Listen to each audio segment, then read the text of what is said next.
I'm Kiera Morgan. Thanks for joining me for Coffee with Kiera, sponsored by the Human Being in Newport and Lincoln City. And I'm excited to be joined today by Cinnamon Moffett with the Hatfield Marine Science Center. Hello. Hi, thank you for being here and talking to me today. Thanks for joining us. This is exciting because we're starting to see things opening up again, including some things going on with Hatfield Marine Science Center. But first, let's let our guests get to know a little bit more about you. Sure. So my name is Cinnamon Moffett. I'm the Research Program Manager here at Hatfield Marine Science Center. That means I work with supporting different researchers that are working primarily out here on the coast. And how long have you been doing this? About 5 years I've been in this particular position. Great. And tell us a little bit about this incredible building that we're in right now. Yeah, so we are in the Marine Studies building here on the Hatfield campus. This is our newest building. It is a 3-story building that houses education spaces, an auditorium, a cafe, which we're very excited about, and some of the research labs that we've got going on. But the thing that you and I are both excited about is that this building also serves as a vertical evacuation structure, which means that if we have an earthquake here, we will have a tsunami that follows, and we need to be able to get to high ground. And this building was specifically designed and engineered to survive both of those events, the earthquake and the tsunami, as long as you go up to the roof. Well, and it's really great because it is one of the first, if I'm correct, it's one of the first buildings in Oregon that was specifically built as a vertical evacuation. And when this building was being done, that was one of the things that they talked about, because we are so close to the ocean. It was a catch-22. We need to be close to the ocean so we can do research. You can't be close to the ocean, you're in the tsunami zone. What are you going to do about it? And folks got together and created this incredible building. Yeah, we had a lot of discussion trying to figure out where was the balance between being where we needed to be and making sure that we had life safety as our top priority. And the design of this building really put that life safety in focus, making sure that if you were working or living here on campus, you had high ground that was easily accessible. Well, and it's not just, I want to point out, for the employees and people here at Hatfield, it's also the port and Rogue and other residents can also use the building in that emergency situation, correct? Yeah, so anybody who is in an area around the structure, this is their closest high ground. That also includes the RV park that's right here in the marina as well. So that gives them a place where they can go. Otherwise, the closest high ground is a place we call Safe Haven Hill, which is right at the base of the Uquina Bridge. And that's not too far away, but it's a little far away if you have mobility challenges, or if there's been a really major earthquake and the landscape has changed. So other than having the space available up above on the roof, are there emergency supplies that are kept there as well? Yeah, so this community in South Beach area has done a really amazing job thinking about community response. And so we mimicked some of the things that had already happened up at Safe Haven Hill. The community got together and put 2 supply containers up there full of things that we need to take care of each other. And so we just took that and scaled that to be able to support the 920 folks that we estimate might be up on the roof for 2 days after the event. And so there's water, food, shelter, trauma first aid, all the things that we need to take care of each other for the 2 days after the event. That's incredible. Let's talk a little bit about what's housed inside the building. Sure. So we talked a little bit about some of the things that are here. Brand new auditorium that seats over 200 people, which is just really beautiful. 3 new classrooms that are all downstairs. And then, like we said, there is 2 very large lab banks in this building.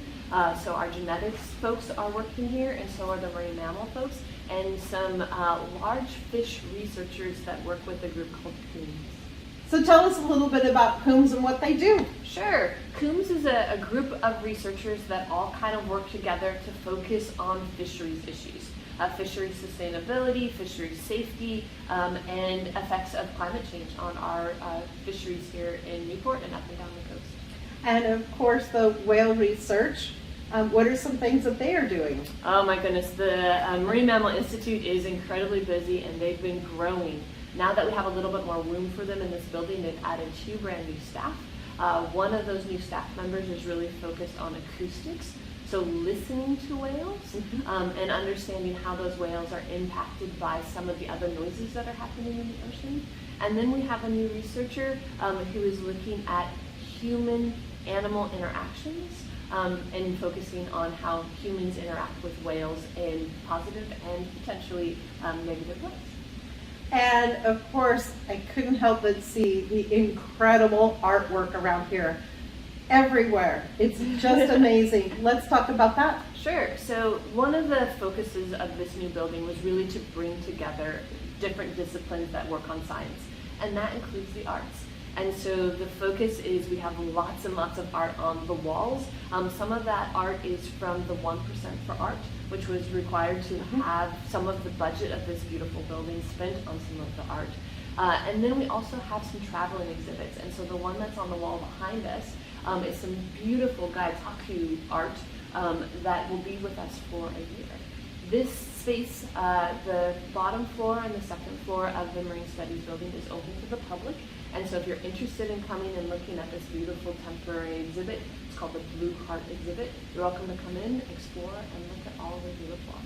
And this is a fish printing, right? Yeah, So for folks that don't know. is basically where you take a dead fish or octopus, you paint it, and then you press the paper onto it, and it makes these beautiful prints. It is much more complicated than that, and I am simplifying it. And if there's an artist out there that does this type of work, you can tell it's just so intricate and beautiful. Incredible.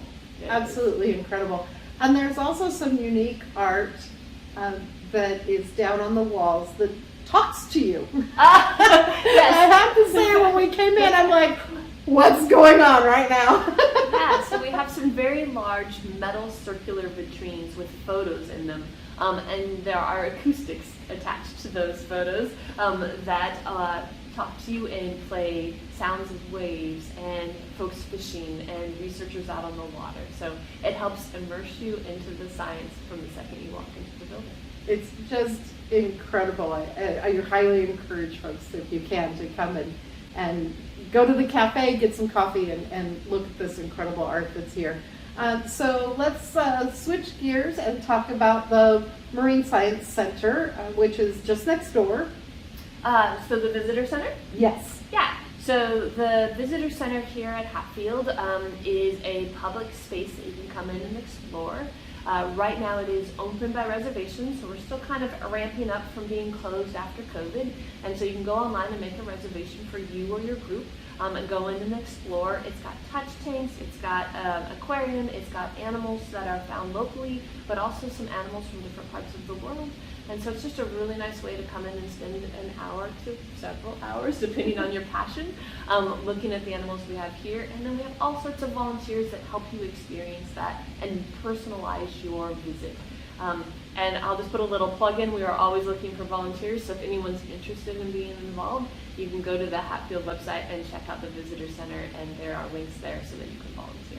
That's great. And everybody loves the visitor center. It's just such an important part of our community.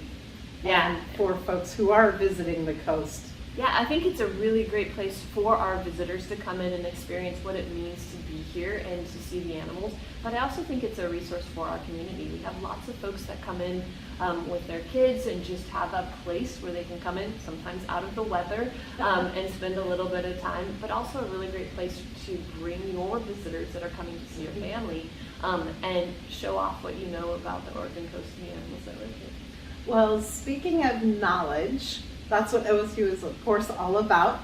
You have some student work that's being done here?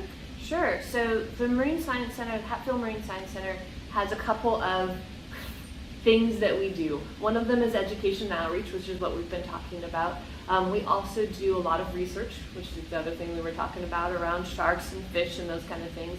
But we also have a large group of students that come out to spend time with us, depending on the season. So right now we have about 40 students that are here living on site at Hatfield and are taking marine biology undergrad classes. That's great. And you recently had the Hatfield Marine Science Center Marine Science Day. Yes. And that was virtual this year. Yes. But what was great about it is if folks didn't get a chance to actually participate in it, you have recordings of it that they can go back to or to see, right? Yeah, so Marine Science Day this year in 2022 was a virtual event. That meant that there was a website where you can go in and explore, and then we had lots of live events. All of those live events have been recorded, and the whole platform, the whole event is going to be up and visible for the entire year. Then you are able to go in and take another look, explore all the researchers, to take some back behind the scenes tours. Anything you want to do to explore, that site will be up and active for the next year.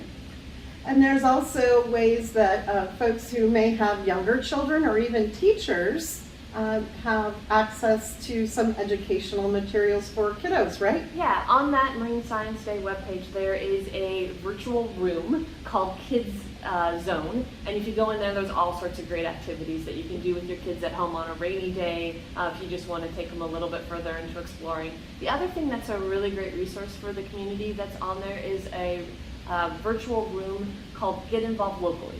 So if you're really interested in marine science and science in this community, there are places that you can go and learn more about how you can continue doing science even after you get done exploring at Hatfield. So citizen science work, right? Citizen science work. Let's see, Cinnamon, is there anything that you would like to add that we may have missed? Thank you for joining us, and thank you for coming and exploring this brand new building and being a part of the Hatfield community. We're just excited that we're starting to open things back up and invite everybody to come and check out the art and the new Marine Studies building at Hatfield. Wonderful. Thank you so much for joining me today for Coffee with Kiera. Again, sponsored by The Human Being in Newport at 6th Street and Highway 101, and in Lincoln City at the north end of town on the west side of the highway near the TLC Credit Union. I'm Kiera Morgan for Oregon Coast Breaking News.